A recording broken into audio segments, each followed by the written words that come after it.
Doctor Poonam Jain, eye surgeon in Ashok Vihar. काला मोतिया एक बिल्कुल अलग टाइप की डिजीज है। मोतिये के नाम से कंफ्यूज होने की ज़रूरत नहीं है। इंग्लिश में हम उसे कहते हैं ग्लॉकोमा। ग्लॉकोमा में आँख का प्रेशर बढ़ता चला जाता है।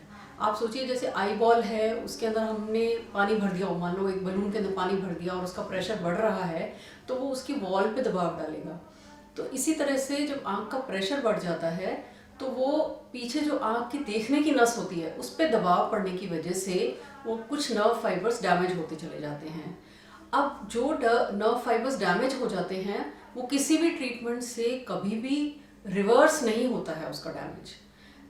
इसलिए काला मोतिया ज़्यादा खतरनाक और ज़्यादा सीरियस माना जाता है, क्योंकि उसमें जो नज़र डैमेज हो गई वो कभी भी वापस नहीं आती है। और इसलिए उसका जो ट्रीटमेंट है वो है प्रिवेंटिव ट्रीटमेंट एंड कंट्रोल। हम उसको सिर्फ कंट्रोल कर सकते हैं ताकि वो डैमेज फर्दर इंक्रीज ना हो, लेकिन हम उस डैमेज को रिवर्स नहीं कर सकते हैं। काला मोतिया भी बेसिकली दो टाइप का होता है। एक होता है जिसमें कि ज़्यादातर वो फैमिली में रन करता है। तो काले मोतिये का कोई एक सिंगल कॉज तो है नहीं, there are some risk factors, जिसमें सबसे इम्पॉर्टेंट है फैमिली हिस्ट्री। तो अगर किसी की फैमिली में काले मोतिये की हिस्ट्री है तो उसे अपना चेकअप 40 ईयर्स की एज के बाद हमेशा रेगुलरली एवरी ईयर एटलीस्ट कराते रहना चाहिए। अगर पेशेंट को डायबिटीज़ है तो उसको काला मोतिया होने का 3 times more risk than general population है।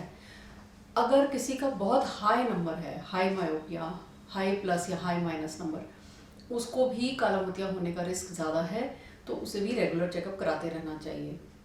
सबसे बड़ी बात यह है कि काले मोतिया में अक्सर कोई सिम्टम नहीं होता है, तो पेशेंट को जब पता चलता है तब तक उसकी डैमेज काफ़ी बढ़ चुकी होती है। इसलिए it is very important to get regular checkups done. Mostly उसका ट्रीटमेंट मेडिसिन से ही होता है, यानी नॉन सर्जिकल ट्रीटमेंट होता है। मेडिसिन से ही हम उसका प्रेशर कंट्रोल में रखते हैं। एक दूसरे टाइप का जो काला मोतिया होता है जिसे हम एंगल क्लोजर ग्लॉकोमा कहते हैं, जो आँख की शेप की वजह से होता है, उसमें ट्रीटमेंट होता है बाय लेज़र। लेज़र से ऑलमोस्ट क्योर हो जाता है या साथ साथ कुछ मेडिसिन की ज़रूरत पड़ती है।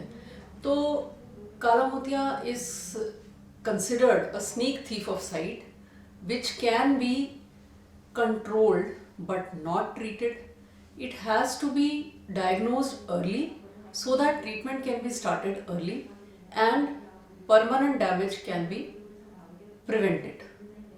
So आपको हर साल 45 इयर्स की एज के बाद आई चेकअप कराते रहना चाहिए, स्पेशली अगर आपको हेडेक होता हो या बीच बीच में कभी कभी धुंधलापन होता हो या आँख के आगे जैसे किसी लाइट के आसपास कोई सतरंगी कलर्स नज़र आते हों, तो चेकअप कराना बहुत ज़रूरी है। यह काले मोतिये की निशानी हो सकती है। या अगर आपका चश्मे का नंबर बार बार चेंज हो रहा है तब भी आपको आई चेकअप ज़रूर कराना चाहिए।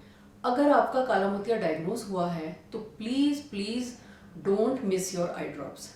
जितना खाना खाना ज़रूरी है उतना ही वो आई ड्रॉप्स डालना बहुत ज़रूरी है, और उसमें आप बिल्कुल भी लापरवाही ना करें। रेगुलर चेकअप कराएं और उससे इतना डरे नहीं।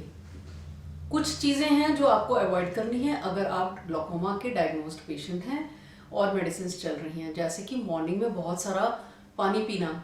जल नेती नहीं, कुंजल वगैरह के लिए कुछ लोग बहुत ज़्यादा पानी पी लेते हैं, 3-4 ग्लास पानी पीते हैं लगातार, वो अवॉइड करें। अगर आप योगा करते हैं तो जो इन्वर्टेड वाले योगा पोस्चर्स हैं वो अवॉइड करें। अपनी ड्रॉप्स को टाइम से डालें और अपनी आइज़ को स्वस्थ रहें। काले मोतिये से डरें नहीं। Thank you.